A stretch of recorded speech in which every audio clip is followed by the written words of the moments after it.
Olá a todos, eu sou Nery Andaora, está começando agora o seu quadro de debates aqui no JM News e eu tenho 3 convidados para lá de especiais.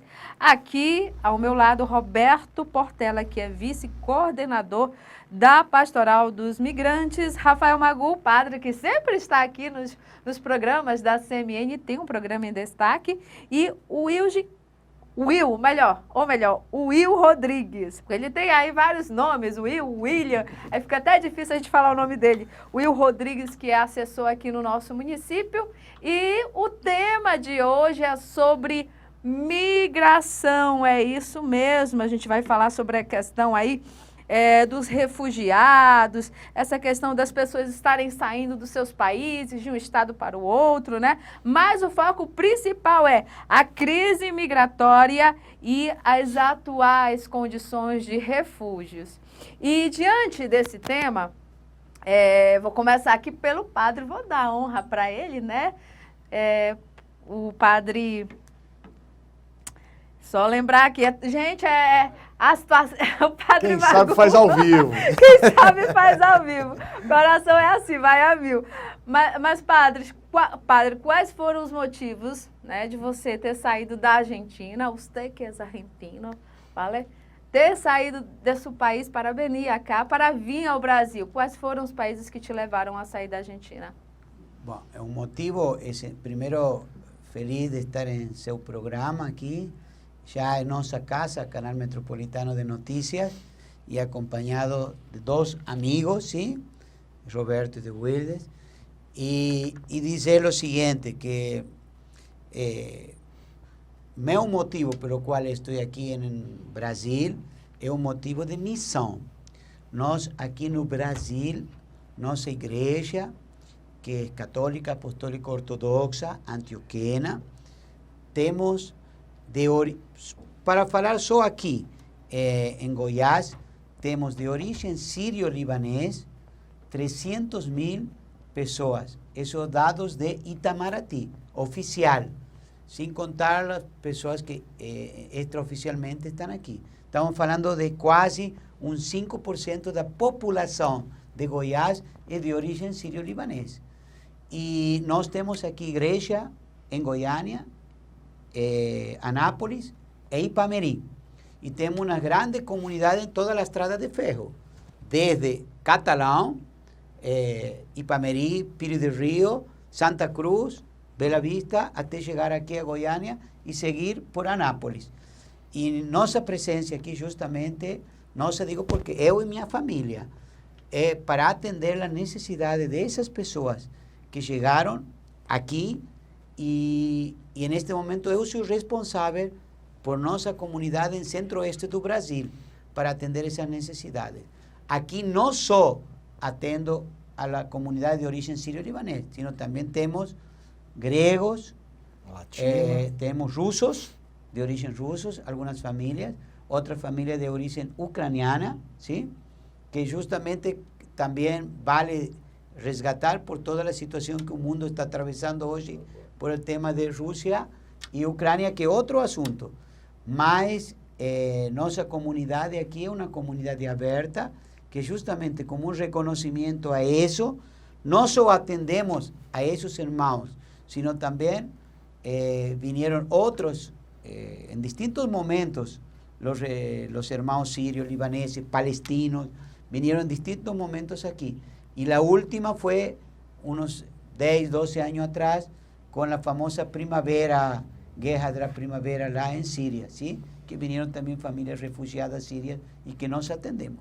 E que a partir de aí começou um trabalho em conjunto com a pastoral dos migrantes, que vocês também agora vão escutar de eles, e para atender não só a eles, sino também irmãos haitianos, venezolanos e outros que nós hoje atendemos. Deus mío, é muita coisa, não? Muita coisa. Então, se me pergunta por que estou aqui, teríamos que perguntar para quê. ¿Sí? Para quê? Temos uma missão. Agora eu quero passar a palavra. Gente, vocês podem ficar à vontade para discordar um do outro, até porque isso aqui é um debate, tá? Então, assim, desde que a gente não saia farpa de nenhum dos lados aqui, podem ficar à vontade para debater, até porque a gente está no debate. E eu já peço a palavra para o Will, né? Porque eu fiquei sabendo que ele foi para os Estados Unidos e agora eu vou saber o motivo, você aí também de casa, dele ter ido para os Estados Unidos. De que forma você foi para os Estados Unidos? Você foi que nem os mexicanos, assim, fugindo da justiça, digamos assim, né? Como a gente, da imigração? Fala aí um pouco disso. Bom, eu acho que não mudou muito os tempos, né, do Brasil, onde o rico continua rico e o pobre cada vez mais pobre. Não mudou nada, só mudou o ano, né? Estamos em 2022.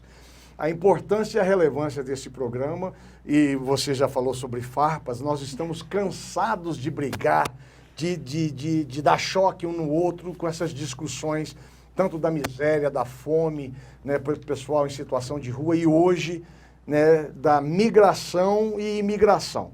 Migração somos nós brasileiros dentro de um país gigante, 27 estados e um Distrito Federal, onde ainda existe em estados como São Paulo e Rio de Janeiro, pessoas que se sentem melhores do que as outras ou mais poderosas do que as outras, não poderosas no dinheiro, mas poderosas na ignorância, aonde há discriminação de brasileiro, paulista, carioca. Não estou dizendo isso dessas pessoas boas e generosas, mas dos ignorantes que estão espalhados no Brasil afora, aonde alguém se sente no direito de menosprezar, de diminuir o nordestino, o baiano, o cearense, com piadas ignorantes, apontando, né, qualidades físicas. Uns têm o coração grande e divide, outros têm a cabeça grande e serve para pensar e amar o próximo, e ao invés de farpas de atacar alguém que vem de um estado ou de outro. Imigração são pessoas como, né, o padre Magu, que vem da Argentina, como os nossos irmãos haitianos, como os nossos irmãos venezuelanos, cubanos, os quais vivemos um momento político dificílimo no Brasil, aonde uma pessoa só por ser cubana é mal vista por alguma coisa relacionada ao governo, onde o haitiano que saiu do país onde está passando fome, comendo lixo, e aí ele vem para o Brasil num posto de gasolina, é atacado pelo frentista, por alguém, né? Isso eu estou falando porque tem vídeos, né? Então, assim, nós precisamos de amar o próximo. O Padre Magu está aqui, independente de religião, né? Eu já fui católico, eu já fui evangélico, hoje eu me considero cristão. Algumas pessoas se posicionam assim, ele não tem uma religião. Não, eu tenho. Minha religião é Jesus Cristo. Eu amo Jesus Cristo. E eu não quero ter farpa nem atrito com um católico fervoroso ou com um evangélico fervoroso, porque se Deus é um só e Ele é amor, nós temos que amar o próximo. Explicado isso, a razão de sair do Brasil foi essa. Não tinha um centavo, quebrado, tinha uma loteria na Assis Chateaubriand, não deu certo, abri um depósito de material de construção, não deu certo, me sobrou $1 que um americano me deu. E esse $1 me levou a São Francisco, na Califórnia. No meu primeiro dia, alguém me arrumou um emprego. Então, o exemplo dessa bancada, que vai ser difícil de ter uma discussão, é porque temos um padre que ama o próximo, temos um imigrante que foi para os Estados Unidos e morou na rua, que sou eu, e temos uma pessoa que entrega e dedica a vida dela, que é o Roberto, né, da Pastoral do Imigrante, a entender, a direcionar as pessoas que precisam de ajuda ao governo. Às vezes a gente busca empresas para ajudar com doação, com roupa, com cobertor, com comida, e a gente precisa também de políticas sociais, não só de assistencialismo, não só de cesta básica, não só de um quarto para dormir uma semana no meio de 6 meses de frio e chuva. Então a gente precisa de pessoas que entendem.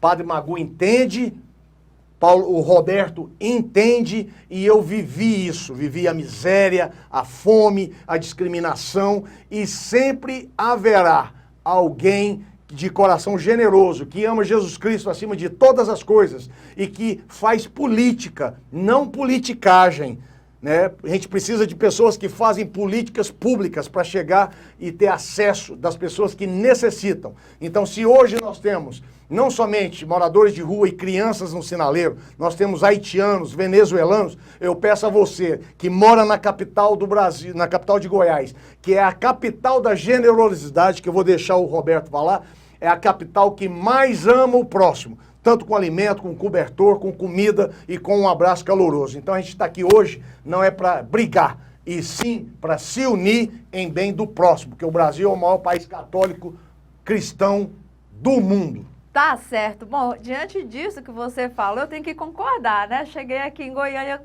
todos os goianos me abraçaram. Eu quero aproveitar e mandar um abraço para todos vocês aqui de Goiás, porque eu não sou daqui, eu sou do estado do Pará e atualmente eu estou atuando aqui nesse estado que me recebeu de braços abertos, então o tema é muito pertinente e para não perder tempo, eu vou passar a palavra aqui para o Roberto Portela. O Will já falou bastante sobre imigração, já conceituou aí bastante, né, o que eu ia perguntar para você, mas assim, esse tema, ele é longo, extenso e já estão convidados, é claro, para um próximo debate como esse, dentro desse tema, porque o assunto é longo. Mas, Roberto, explica o que é migração de refúgio, porque existe aí a crise dos refugiados, né? E o que é a migração interregional, que no caso exemplifica o tipo de migração que eu fiz, ou imigração, né? Explica aí também essa diferença que muita gente às vezes confunde imigração e migração, mas comece pelo que eu já perguntei para você, o que é migração por refúgio e o que é migração interregional? Antes de mais nada, obrigado por essa oportunidade, agradeço em nome da Arquidiocese de Goiânia e da Conferência Nacional dos Bispos do Brasil. Padre Rafael Magu, mais uma vez, obrigado pela indicação. Will, um prazer compartilhar contigo. Né? Convite aceito para uma próxima volta. Só em números, né, indicadores, o que nós temos hoje? Quando a gente fala migração, nós podemos chamar de deslocamentos humanos. Pessoas se deslocam no mundo, né? Umas em busca de melhores oportunidades de trabalho, mas a grande maioria, hoje, o deslocamento é forçado. Elas são movidas a sair do seu local de vida em função de degradação social, ambiental, né? Essa categoria, hoje, nós chamamos de migrantes em extrema vulnerabilidade e tem, dentro dos critérios legais que o Brasil acolhe, você tem refugiado, você tem solicitante, você tem solicitação de refúgio, você tem solicitação de residência, você tem outras modalidades de acolhimento, né? Então, só como dado assim, concreto, para a gente ter uma noção, né, que a gente está aqui com dois representantes de processos de migração, que são migração assistencial e migração econômica, em busca de melhores oportunidades, né? Mas um dado de 2019 da Polícia Federal, de 2.000 pessoas que tomaram o serviço da Polícia Federal, 92% eram migrantes de extrema vulnerabilidade. Apenas 8% eram migrantes econômicos ou por alguma outra modalidade. Em outras palavras, fugindo da fome. Isso, 8% só vinham para estudar, para buscar trabalho ou para desenvolver um trabalho religioso social. 92% de qualquer número que esteja em Goiânia está em situação de extrema vulnerabilidade. Nós temos também processos de deslocamentos humanos internos. Então, só como número, né, são brasileiros que se trocam de estado em busca de melhores oportunidades. Mas o deslocamento humano de extrema vulnerabilidade é muito alto. Um dado da ONU de 2018, nós temos 7 milhões de brasileiros deslocados em função de processos de barragem, seja por barragens hidrelétricas e seja aqueles desastres ambientais de barragens de minério. Né? Certo. Agora, um outro foco desse tema, né, que a gente não pode deixar de abordar aqui, apesar do nosso tempo já estar encurtando, né? O que eu lamento, mas, como eu falei, vai ter próximos debates por aí. E hoje está mais para concordância do que para debate, não é mesmo? Mas, enfim, um dado de 2021 diz que foram mais aí de 262 mil migrantes refugiados no Brasil, né? 262,5 mil migrantes refugiados no Brasil. Já em 5 anos o Brasil recebeu cerca de 700 mil aí, migrantes, refugiados, todas essas pessoas aí que saem dos seus países para cá. Esses 700 mil são venezuelanos. E justamente, o que eu queria tocar no assunto agora, são venezuelanos. É nessa parte que não pode ficar de fora, porque o Brasil foi um dos países que mais recebeu venezuelanos, né? Se eu não estou enganado, muitos deles se deslocam ali na cidade de Pacaraima, chegam na cidade de Pacaraima. Sim, a porta de entrada. A entrada em Pacaraima, Roraima, não é isso? Estado. Então, quais são essas oportunidades? Porque a gente sabe que essas pessoas, elas passam diversas dificuldades, muitas delas para chegar, só o deslocamento, muitas andam até quilômetros 200, 300 a pé, quilômetros. né? Quais são essas possíveis oportunidades? A gente sabe que o nosso país passa dificuldades, mas alguns falam que é o país de oportunidades. A oportunidade, como ele citou agora há pouco, Goiânia é o estado da generosidade, né? Eu vou até puxar esse gancho. Quais são essas possíveis oportunidades que essas pessoas, principalmente os venezuelanos, podem encontrar aqui no Brasil diante da situação que eles vivem? Sim, essa questão é fundamental, inclusive para a gente difundir, né, e limpar algumas informações ou opiniões contraditórias, né? A entrada do venezuelano hoje no Brasil, o governo reconhece a situação da Venezuela como grave ameaça à vida e violação de direitos humanos. Então, a partir do momento que a gente reconhece que tem um povo em situação de risco de vida e com violação de direitos humanos, o Brasil abre as portas, facilita a entrada documental desse imigrante.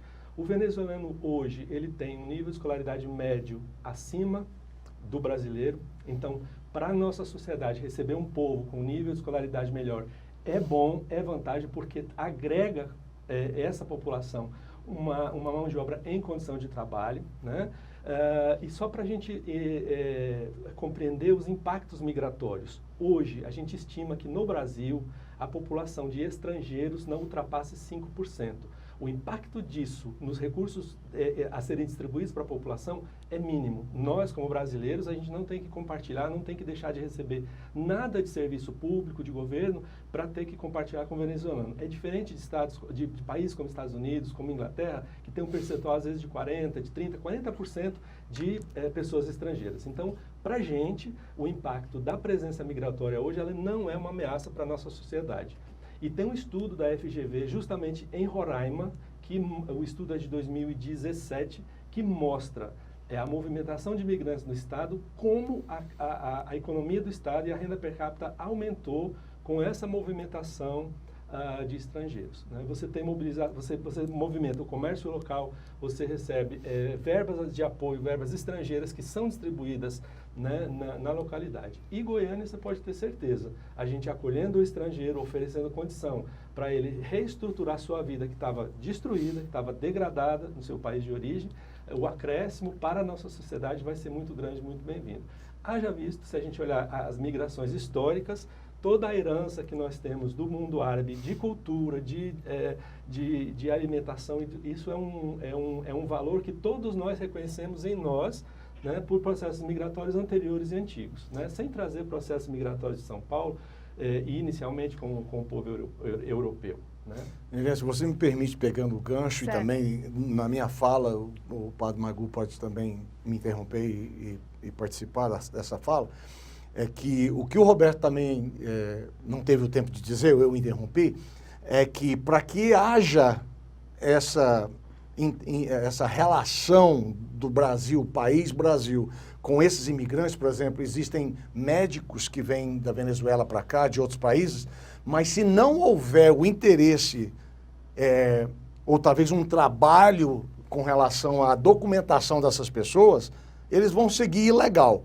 Eles não vão conseguir um trabalho com carteira assinada porque eles precisam de um documento que o Padre Magu tem na carteira dele, que ele me mostrou, que seria, entre aspas, o green card americano, porque nós brasileiros chegamos nos Estados Unidos, não falamos inglês, alguns não têm escolaridade, mas consegue trabalho nos Estados Unidos ilegalmente. No Brasil, essa pessoa seria usada, abusada, explorada, se não conseguir esse documento na Polícia Federal, com a participação do município, do Estado, do governo federal, para ter para acelerar esse processo. E é onde entra o Padre Magu, com a influência dele religiosa, com o trabalho social dele, com o Roberto, que sabe muito bem o caminho das pedras, né, para que a gente pare de ficar apontando o dedo para as pessoas que talvez não tenham essa escolaridade, ou que talvez a tenha, mas que parece ser um indígena. Nós temos descendência indígena no nosso sangue, do povo brasileiro. E é normal que também tenha na Venezuela, na Bolívia, em outros lugares. E ficar apontando o dedo na rua, o morador de rua não está recebendo ajuda porque o imigrante chegou, não tem nada a ver uma coisa com a outra. Não tem nada a ver uma coisa com a outra. E a gente precisa acelerar essas pessoas que podem trabalhar, viver do próprio trabalho, do próprio suor, né, que já quer aprender um português, que não é a língua mãe. Então, gente, vamos nos unir, vamos amar o próximo, vamos sorrir, vamos abraçar. Às vezes um prato de comida não é tão bom quanto um abraço de falar você é bem-vindo no Brasil, você é bem-vindo no estado de Goiás, porque o número esse de 700 mil imigrantes venezuelanos é fichinha perto do número de imigrantes refugiados no Brasil. A Colômbia tem 1.842.390 imigrantes aqui no Brasil. É uma Goiânia. E a gente conseguirá, sim, se o documento estiver em dia, né, para que essas pessoas possam trabalhar dignamente e viver do próprio suor. Agora não é eu isso, vou passar a Padre Magu? palavra. Obrigada, Will. Pode? Na hora que você quiser se pronunciar, pode pronunciar, mas agora eu vou passar a palavra ao Padre Magu. Posso chamar assim? Padre Magu? Sim. Padre, só antes eu queria que o senhor explicasse aqui, lógico, você vai dar sua opinião diante do gancho aí que ele lhe permitiu, se o senhor sofreu algum tipo de xenofobia, né, como estrangeiro aqui no Brasil. Pode falar. Justamente, por isso eu pedi a palavra. Primeiro eu queria falar sobre que eu acho que o mais essencial. Quando chega uma pessoa de fora para aqui, que é o mais difícil que uno tem? Sim? É moradia, sim? Trabalho, língua, idioma. E tudo isso, eu acho que o mais importante é o ser humano. Aqui não estamos falando de números, 1 milhão, 200 mil, 100 mil. Eu estou falando de uma pessoa que chegue. Não falo de número porque para nós as pessoas estão além dos números, sim? São pessoas. Chegando uma pessoa. O outro dia falava a Roberto o exemplo de que nossa comunidade acolheu, por exemplo, uma haitiana e la formou e hoje é profissional, sim? Ele iria deixar a universidade porque não tinha para cobrir os custos. Condições. Cobrimos um refugiado sírio que se formou também em la PUC como também profissional igual que haitiana. Então, nós temos que pensar por uma das pessoas. Que é o que mais doe uma pessoa que vem de fora? Sim? Eu vou ser rápido e concreto. El reconstruir-se. El começar de zero. E para começar de zero, nós temos que ter uma contenção. Qual é nossa contenção? Nossa contenção tem que ser o Estado, nossa contenção tem que ser a igreja, como diz o Evangelho, estive forasteiro e me acolhiste. O maior mandamento de Jesus está em Mateus capítulo 25, quando diz, estuve enfermo, me visitaste, estuve com fome, me diste de comer, estive nu, me vestiste, estive forasteiro e me acolhiste. Essa acolhida do povo goiano é um exemplo para todo mundo. Aqui falamos de discriminação. Gente, eu vivi 10 anos no Líbano. Eu sei o que é discriminação. Eu sei o que é discriminação por um documento. No Líbano, até agora, colocam no documento se você é ortodoxo, se você é maronita, se você é sunita, se você é xiita. Brasil é o país do amor. É o país da cruz, é o país que acolhe de coração. E Goiânia e os goianos são um exemplo vivo disso. Eu saí a distribuir cobertores, agora no frio, e que vi? Não vi só padres ou pastores, vi irmãos como Roberto, ou famílias em sua caminhoneta, sem nenhum título de ONG nem de nada, distribuindo cobertores. Nosso país é um exemplo para o mundo. Nós temos que falar disso a gritos. Quando eu vejo que tentam colocar, assim, impor o tema da discriminação. Existem alguns fundamentalistas que, graças a Deus, são poucos, sim? Mas nós já vimos, fundamentalismo é sinônimo de ignorância, sim? Quando encontramos um fundamentalista, é ignorante, sim? Aquele que ama, abraça, como você falou, a todos, sem discriminação. Esse é o povo que queremos, e por isso os três nós aqui estamos abraçados em uma causa, atender ao que mais precisa. E esse não tem religião e não tem país. Os países os fizemos nós, os homens. Nós colocamos fronteiras. As fronteiras nos separam. O que nos une é o homem, o ser humano, o humanismo. E desde nossa fé pregamos esse amor. Isso. Padre, eu agradeço a sua palavra, a palavra do Will. Falta apenas alguns segundos para a gente terminar o programa, mas eu queria deixar um pouquinho o Roberto falar. Tem algo a concluir, Roberto? Depois da fala do Padre Rafael, eu só posso aplaudir. Ele falou tudo. É união e trabalho, acolhimento. E Tá. se eu puder só... E é difícil, né? Que na televisão a gente não chora. E no Brasil dizem que o homem não chora. E as lágrimas não me faz menos homem do que sou. Verdade. Mas passar fome na rua, igual eu passei. Passar frio na rua, igual eu passei. E poder ir para a rua hoje, cuidar da minha depressão, do meu pânico, ajudando o próximo e parar de tomar remédio, né? O meu remédio é saber que a dor do próximo é muito maior do que a minha. Isso, palma, todo Viu? mundo, bora! Muito obrigada, Deus abençoe já todos estão vocês. convidados. Desculpa interromper, eu queria muito continuar, é claro, né? Mas já estão convidados para um próximo debate. A gente vai ter mais tempo para falar desse assunto, que é um assunto que fala de acolhimento, fala de amor, inúmeras coisas boas, né? E até negativas, mas faz parte. E aqui a gente encerra o nosso debate no JM News e até o nosso próximo programa. Até lá.